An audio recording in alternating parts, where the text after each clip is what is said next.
আজি মই উৰিয়াম ঘাটৰ প্ৰস্তাৱিত আমি যিখিনি মানুহক উচ্ছেদৰ বাবে নটিচ দিছোঁ সেই এৰিয়াটো আমি পৰিদৰ্শন কৰিলোঁ আৰু মই মোক আগতে জনোৱাৰ দৰে যে এজন মানুহে বা এটা পৰিয়ালে মই নিজে দেখিলোঁ কোনোবাই 200 বিঘা কোনোবাই 300 বিঘা কোনোবাই 50 বিঘা এই ধৰণে মাটি দখল কৰি আছিলে আৰু চৰকাৰেও যদি কাবাক মাটি আবণ্টন কৰে 2 বিঘা কৰে 1 বিঘা কৰে কাৰোবাৰ ঘৰ বস্তি নাথাকিলেও আমি 2 বিঘা মাটি দিওঁ কিন্তু এই অঞ্চলটোত একোজন মানুহে 400 বিঘা 300 বিঘালৈকে মাটি দখল কৰি এখন ইয়াক গোটেইটো এটা ইকনমিক চেণ্টাৰলৈ ৰূপান্তৰ কৰিছিলে স্বাভাৱিকতে এই ক্ষেত্ৰত চৰকাৰে নীৰৱে থাকিব নোৱাৰে চৰকাৰে বিহিত ব্যৱস্থা ল'বই লাগিব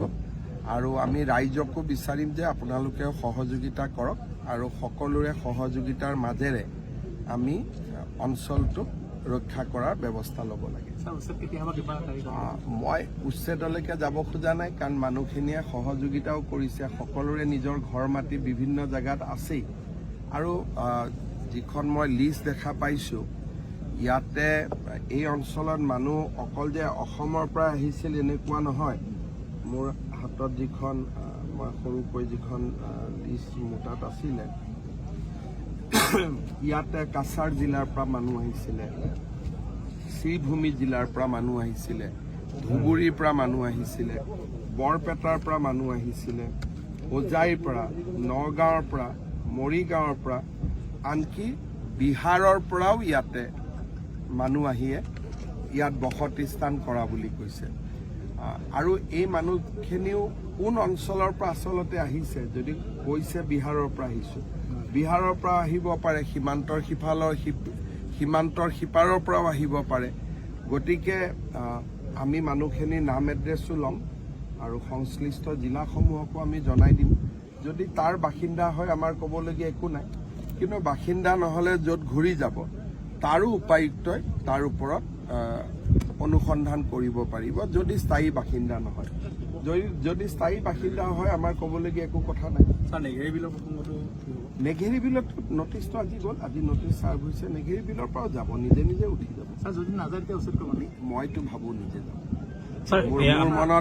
মোৰ মনত বিশ্বাস আছে যে আপোনালোকে 2-3 দিন পিছত ইয়াতো কাকো নেদেখিব অলৰেডি মানুহ নাই আৰু নেঘেৰি বিলৰ পৰাও মই বিশ্বাস কৰোঁ যে নিজে নিজে যাবগৈ ছাৰ উৰিয়াম ঘাটত তেওঁলোকে এটা ক্ৰাইম চেণ্টাৰ হিচাপে ইয়াত গঢ় দিছিল ইয়াতে বহুত ৰাইজে মোক কৈছে ইয়াত ড্ৰাগছ পোৱা আৰম্ভ কৰিছিলে চুৰি মটৰ চাইকেল মাৰণাস্ত্ৰ ইয়াত বহুত নিগেটিভ এটা অঞ্চললৈ ৰূপান্তৰ হৈছিল এতিয়া এই অঞ্চলটোক আপোনালোক সকলোৱে মিলি এটা পজিটিভ কৰিব পাৰিব আৰু আমি চাওঁ যে যিমান শিল বালি আছে ফৰেষ্ট ডিপাৰ্টমেণ্টৰ নিয়মত যাতে স্থানীয় ল'ৰাই ব্যৱসায় কৰিব পাৰে তাৰ কাৰণে আমি ব্যৱস্থা কৰি দিম যাতে কোনো চুৰ কৰিব নালাগে আমি ধুনীয়াকৈ নিয়ম মাফিক বহুত কাম কৰিব পাৰিম গতিকে মই উচ্ছেদৰ পিছত বা মানুহখিনি আঁতৰি যোৱাৰ পিছত নিয়মৰ গণ্ডিৰ ভিতৰত থাকি কেনেকৈ স্থানীয় ৰাইজো ইয়াৰ পৰা উপকৃত হ'ব পাৰে মাটিখিনিও সংৰক্ষিত হৈ থাকে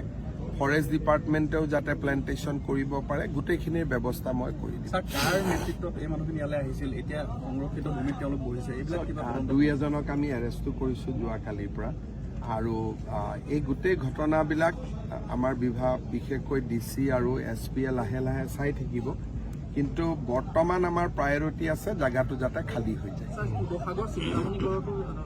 বহুত জায়গাত আছে এইকেইদিন হোৱাটছআপ ফেচবুকত আপোনালোকে বহুত জায়গাৰ নাম দেখা পাই আছে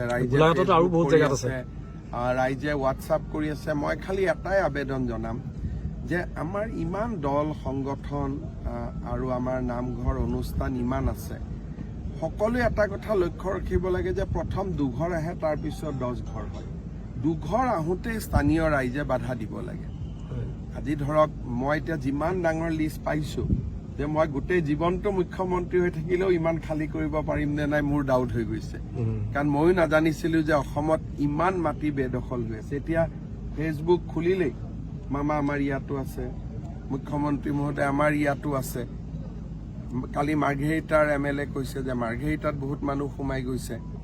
গতিকে গোটেই ডেমোগ্ৰাফিটো এটা পৰিৱৰ্তন হ'বৰ কাৰণে গৈ আছে।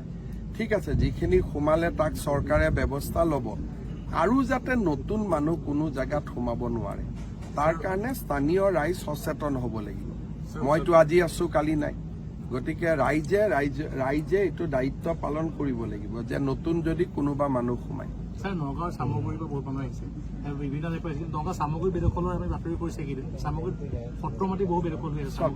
আমাৰ লক্ষ্য হ'ল যে VGR, PGR, ফৰেষ্ট, সত্ৰ, নামঘৰ এইবিলাকৰ মাটি যেনেকে দখল কৰি আছে সেইবিলাক আমি পৰ্যায়ক্ৰমে কৰি গৈ থাকিম। এতিয়ালৈকে যদি এইটো ভালে ভালে হৈ যায়, এই এভিকশ্যনটো, তেতিয়াহ'লে আমি এভিকশ্যন কৰা মাটিৰ সংখ্যা প্ৰায় 1.5 লাখ বিঘা হ'ব। আগততো কেতিয়াও চিন্তাও কৰিব পৰা হোৱা নাছিল। লাহে লাহে আমি আৰু আগুৱাই গৈ থাকিম। খালি মই এনেকুৱা এটা ধাৰণা দিব খোজা নাই যে অসমত খালি এটা উচ্ছেদেই চলিব, কাৰণ তেতিয়া কি হয়, কোৰ্টেও ভাবিব যে এওঁলোকৰ কি হৈছে। গতিকে এটা পদ্ধতিগতভাৱে প্ৰণালীবদ্ধভাৱে কামবোৰ কৰিম। আমি আগতেও আবেগত বহুত কাম হাতত লৈ আমি হাৰি গৈছো। সেইকাৰণে মই প্ৰণালীবদ্ধভাৱে এবাৰ এটাৰ পিছত এটাকৈ ধুনীয়াকৈ কৰি গৈ থাকিম। सर आपने ये जगह का दौरा किया और क्या देखा आपने? और आपने ये देखा होगा हजारों बीघा, हजारों एकड़, हजारों हेक्टर जमीन उसी परिवारों ने कब्जा करके रखे थे। मान लीजिए 1000 परिवार ने कम से कम 10,000 एकड़ कब्जा करके रखे थे। तो अभी धीरे धीरे सब हट रहे।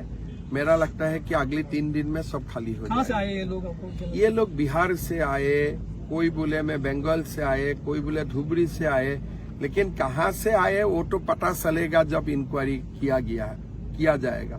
सर अगले क्या स्टेप रहेगा सर? एविक्शन होगा क्या? ये तो होने वाला ही है। एविक्शन जरूरत होगा जब लोग खुद बाहर नहीं जाएगा। मेरा लगता है अगली 2-3 दिन में सारे लोग खुद बाहर चला जाएगा। স্যার উচ্ছেদৰ জাননী পোৱাৰ পিছত কিছু লোকে ইয়াৰ পৰা ঘূৰাই অলৰেডি নাই, মইতো নিজে গৈছো। আশা ব্যক্ত কৰিছে যে আকৌ আমি ঘূৰি আহিম। ক'ত ঘূৰি আহিব, তেতিয়ালৈকেতো ঘৰে নাথাকিব। গতিকে মইতো যি ধৰণে মানুহখিনি ওলাই গৈছে, 29 তাৰিখে আমাৰ চৰকাৰ আৰু ডিপাৰ্টমেণ্টে এইখিনি ব্যৱস্থা কৰিয়ে ল'ব আমাৰ ফালে। গতিকে ঘূৰি অহাৰ সম্ভাৱনা নাই, আৰু ঘূৰি আহিবৰ কাৰণে যোৱাও নাই। চবেইতো ঘৰটো ভাঙিয়ে লৈ গৈছে। গতিকে ঘৰে যেতিয়া ভাঙি লৈ গৈছে ক'ৰ পৰা ঘূৰি আহিব? 29 তাৰিখলৈকে আমি ডেট দি থৈছো। নাগালেণ্ডৰ কিবা ইয়াত প্ৰভাৱ পৰা নাই, সম্ভাৱনা? তেওঁলোকেতো সহযোগিতাই কৰি আছে। নাগালেণ্ডৰ কথাও পাতিছো, নাগালেণ্ডৰ মুখ্যমন্ত্ৰীয়ে খালি তেওঁলোকৰ এটাই কথা যে আপোনালোকে এভিকশ্যন কৰিলে আমাৰ ফালে যাতে নাহে। বাকীটো নাগালেণ্ডৰ ফালৰ পৰা মই কোনো অসুবিধা পোৱা নাই। যেনেকে তেওঁলোকক অনুৰোধ কৰিছো, এটলিষ্ট মই মুখ্যমন্ত্ৰী থকা সময়ত যেনেকে নাগালেণ্ডক যিয়ে অনুৰোধ কৰিছো তেওঁলোকে মানিয়ে গৈ আছে। কোনো ক্ষেত্ৰতে মইতো অসুবিধা পোৱা নাই। ঠিক আছে, হ'ব, থেংক ইউ।